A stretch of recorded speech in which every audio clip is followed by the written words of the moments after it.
আজকে আসলে রাতের বেলা মানে এই সময়টায় কোনো আলোচনা করব, ক্রিকেটই আলোচনা করব সেরকম মুডে ছিলাম না।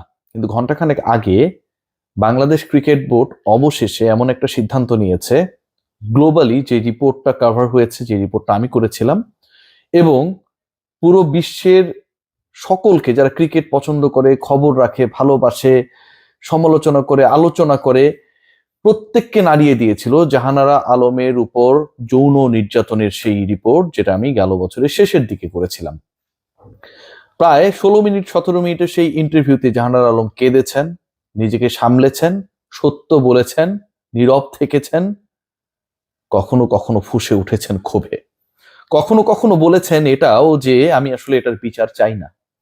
আমার সাথে যে কাজ হয়েছে, আমার সাথে যেভাবে নির্যাতন করা হয়েছে, সাবেক বাংলাদেশ ক্রিকেট বোর্ডের নারী দলের ম্যানেজার এবং একই সাথে সিলেক্টর, ডুয়াল রোলে যিনি ছিলেন, মঞ্জুর ইসলাম মঞ্জু, যেভাবে তার শরীরের উপর হাত দিয়েছে, কাঁধের উপর হাত দিয়েছে, সেই হাত টেনে বুক পর্যন্ত নিয়ে গেছে, তার পিরিয়ডের সময় জানতে চেয়েছে, শেষ হলে যেন মঞ্জুর রুমে চলে আসে তার মনোরঞ্জনের জন্য। ভাবতে পারেন আমি যে কথাগুলো বলছি এগুলো আমার কথা না, জাহানারা আলম সেই কথাগুলো কাঁদতে কাঁদতে বলেছিল।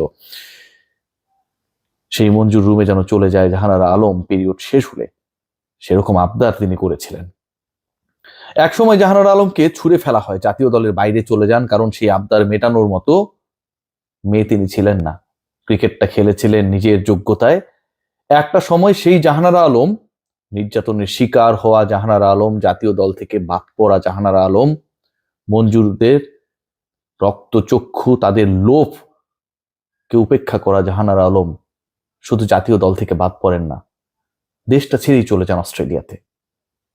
সেই জাহানারা আলমের ন্যায় বিচার প্রতিষ্ঠিত হয়েছে। বাংলাদেশ ক্রিকেট বোর্ডের তদন্ত কমিটি নিয়ে আমরা অনেক ধরনের আলোচনা করি, আলোর মুখ দেখে না, এটা হয় না, সেটা হয় না, কবে আসবে সেই রিপোর্ট, রিপোর্ট যেন সময় আসে না, অনেক আলোচনা সমালোচনা। বাট আমিনুল ইসলাম বুলবুল তিনি প্রমাণ করে দিয়েছেন। আমি আবারও বলি যে বুলবুল ভাইয়ের অনেস্টি নিয়ে আমি কখনো কোনো প্রশ্ন তুলিনি, তুলবো না, কেউ তুললে সেটার বিরুদ্ধে যাব, এটা আমার নতুন কথা না।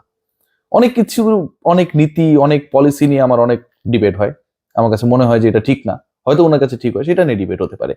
আমিনুল ইসলাম বুলবুল, তার বোর্ড, আমিনুল ইসলাম বুলবুলের বোর্ডের করা তদন্ত কমিটি, যেখানটায় বিচারপতি হেডেড ছিলেন, সেই তদন্ত কমিটি, আমিনুল ইসলাম বুলবুলের ক্রিকেট বোর্ডের তদন্ত কমিটি, মঞ্জুর ইসলাম মঞ্জুর জাহানারা আলমকে হ্যারাসমেন্টের সাথে, জাহানারা আলমের সাথে মিসকন্ডাক্টের প্রমাণ পেয়েছে।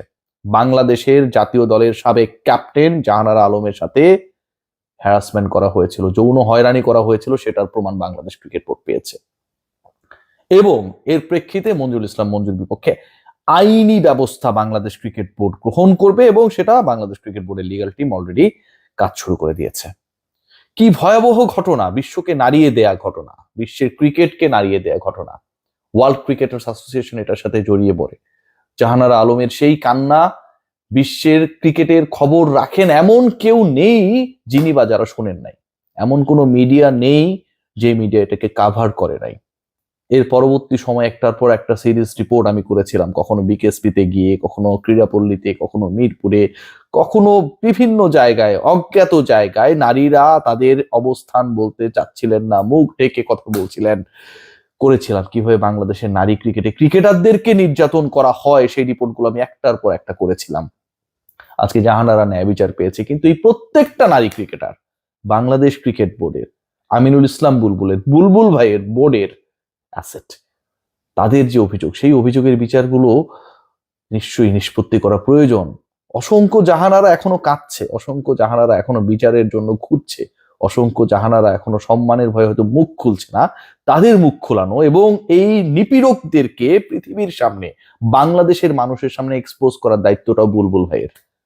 সেটা কি তিনি পারবেন? আমি বিশ্বাস করি তিনি পারবেন। খেয়াল করে দেখুন যে একজন ক্রিকেটার শুধুমাত্র ওই লোলুপ দৃষ্টিতে, নির্যাতকের চোখে যেই লোকটা তাকে কাইন্ড অফ রেপ করতে চেয়েছিল, তার রুমে নিতে চেয়েছিল, পিরিয়ড শেষ হলে সেফ টাইমে তার সাথে মনোরঞ্জন করতে চেয়েছিল, যিনি বাংলাদেশ জাতীয় দলের হয়ে একসময় খেলেছেন, মঞ্জু সাহেব, নৈতিকতার মানদণ্ডে নিচে নামতে নামতে সেই জাতীয় দলের, নারী দলের সাবেক ক্যাপ্টেনকে তিনি এই কুপ্রস্তাবটা দেন। একটা সময় পোর্ট্রে করার চেষ্টা করা হয় যে জাহানারা এই অভিযোগ করছেন অস্ট্রেলিয়ায় যেন তিনি থেকে যেতে পারেন, সুবিধা নিতে পারেন। সেই কারণে জাতীয় দলের অনেক ক্রিকেটার জাহানারার বিরুদ্ধেও সাক্ষ্য দিয়েছে, যেগুলো সত্য না।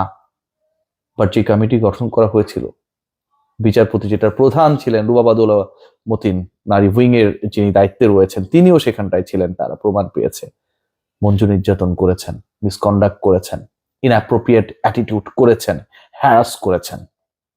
করতে পারেন না। জাহানারা আলম, আমার কাছে মনে হয় যে আজকে এই রিপোর্ট দেখার পরে, যে রিপোর্টটা বিসিবি আজকে দিয়েছে, বাংলাদেশ ক্রিকেট বোর্ড দিয়েছে, তদন্ত কমিটির রিপোর্ট দেখার পরে একটা দারুণভাবে নির্দ্বিধায় নিঃসংকোচে নিঃশ্বাস নিতে পারবে। জাহানারা আলম আজকে এই রিপোর্ট দেখার পরে মনের আনন্দে হয়তো কাঁদতেও পারবেন, যে এই কান্নাটা করার ক্ষেত্রেও তিনি সংকোচ বোধ করছিলেন যে তদন্ত কমিটি শেষ পর্যন্ত যদি সেই তদন্ত কমিটির গুলোর মতোই কাজ করে, যে দেখিলাম, ঘুরিলাম, ফিরিলাম, কোনো কিছু খুঁজিয়া পাইলাম না, সেই দুশ্চিন্তা আজকে দূর হয়ে গেছে আমার বোন জাহানারার।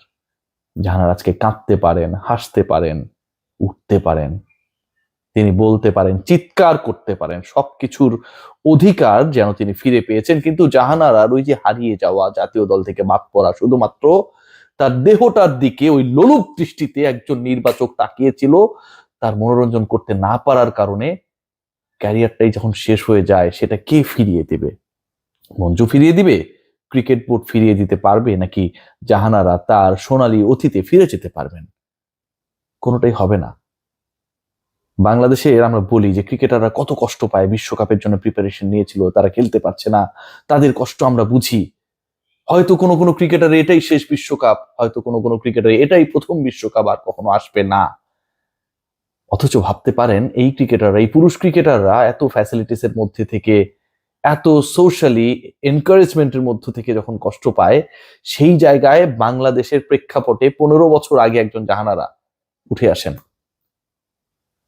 নারী ক্রিকেটার হিসেবে উঠে আসেন, সমাজের চোখ রাঙানিকে উপেক্ষা করে জাতীয় দলের হয়ে খেলার স্বপ্নটাকে বাস্তবায়ন করেন। সেই জাহানারাকে ঝরে যেতে হয়েছিল শুধুমাত্র এই জাতীয় দলে কিছু কুলাঙ্গারের কারণে। ক্যারিয়ার শেষ হয়ে গেছে, দেশে নিরাপদ বোধ করেননি, অস্ট্রেলিয়ায় চলে গেছেন, দেশে আসতেও ভয় পান। আমরা কোথায় বসবাস করছি? আমাদের চারদিকে অসংখ্য মঞ্জু এভাবে ঘুরছে, জোরপূর্বক যারা ভোগ করতে চায় আমাদের বোনদের, আমাদের মায়ের জাতদের। এদের সঠিক বিচার হওয়া দরকার। বুলবুল ভাই, আপনি অসম্ভব ভালো একটা কাজ করেছেন, ফেয়ার তদন্ত এনশিওর করে এবং সেই রিপোর্টটাকে প্রকাশ করে আরেকটা ভালো কাজ করুন। আপনাকে বাংলাদেশের মানুষ, আপনি যতদিনই থাকুন ক্রিকেট বোর্ডের প্রেসিডেন্ট, 4 বছর থাকেন, 8 বছর থাকেন, আর 4 মাস থাকেন, মনে রাখবে এই নিপীড়ককে আইনের আওতায় এনে শাস্তি এনশিওর করেন।